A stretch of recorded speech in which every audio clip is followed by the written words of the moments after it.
Now let's talk a little bit more about the sample and population dilemma and how samples look like when you take them randomly from the population. So what you see in this app, I have three different properties: height, age, and IQ of people. And my population is huge. It's 50,000 people. It's like a small city, right? So what you see here, it's a distribution of this property. In this case, it's height in the population. And then you can see that this distribution is by model, right? So it means that we have two groups in our population with different height. For example, it can be males and females, or maybe some other groups. So you can see that this is one group with average height approximately 178 centimeters. And this is the second group with a mode here, and the largest value in this group is approximately 160, right? What happens if you take a sample from this population? Of course, the result depends on the sample size. And you can see by default my sample size is 6. You can see this sample here. And then you can see also corresponding plots. So this is a box plot for population, and this is a box plot for sample. And this plot is rather new, but you already know the percentiles. We discussed it in the previous app, right? So the percentiles, it's how many values are smaller than given. And then you can see this curve shows a percentiles for the population, while this curve shows the percentile for the sample, right? And then you can see how close the sample is to the population. The point is that if you take a new sample, it will be pretty much different from the previous one. For example, this sample now is a very good approximation of the population. You can see all these points lying pretty close to the theoretical line, and also the box plot line is, pretty close, like median and quartiles are pretty close to what you have in the population. The whiskers are always smaller, simply because you have a too small sample size, because the values on the tails are unlikely to occur. And when you have a small sample size, it's unlikely that you will cover the whole range. So it means that the variation of your sample will be almost always, smaller than the variation of your whole population. Okay. And then simply try to take more and more. So for example, this one is almost perfect sample. You can see all this sample size is 6. Now we have almost perfect correspondence between the sample and the population, right? You can also see it here.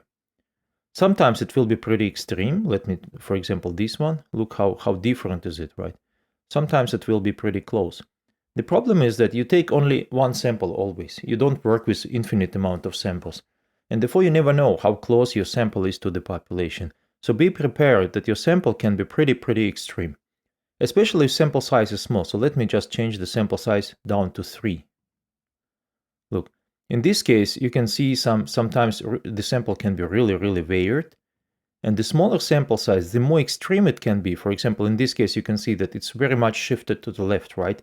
And you can also see it from here.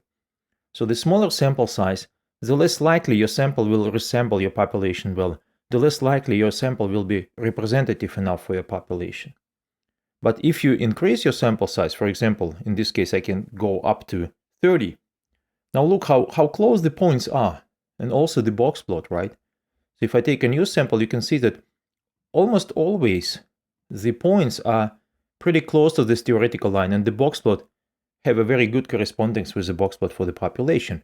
So it means that if you take even a sample size is 30, it's not a huge sample, you have a pretty good approximation in this case. You have a very representative sample. Of course, to assure that it's representative, the sample should be completely random, but in this case it is.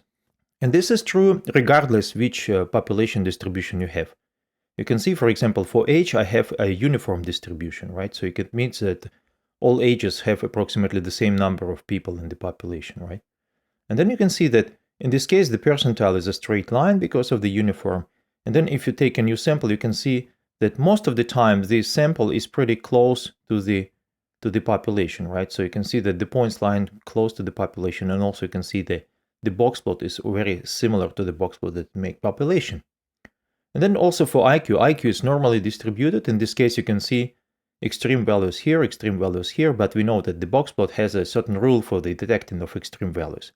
I didn't say in the previous example, but in the box plot, if you have normal distribution, approximately 99.2% of the points will be inside, and then 0.8% will be considered as outlier. So if you have, for example, thousands of points, then you can have at least 80 as outliers. So in this case, I have 50,000 of points. So it means that I can expect approximately 400 will be outliers in this case, right? But again, if you take samples, you can see that if sample size is large, you can see how close the behavior of your sample points is to the behavior of your population points. But if sample size is small, let me make, for example, 5, you can see how extreme it can be. For example, this one, look. Of course, I mean, it's a bad idea to make a box plot for 5 values because box plot requires 5 statistics, right? So you need some more values. But look at how far the percentile curve, the percentile polygon in this case, is from the theoretical curve, right? So the smaller sample size, the more extreme your sample can be and less representative, so to speak. So the uncertainty will be larger. Okay, so just play with that, and then hopefully you will understand it a little bit better.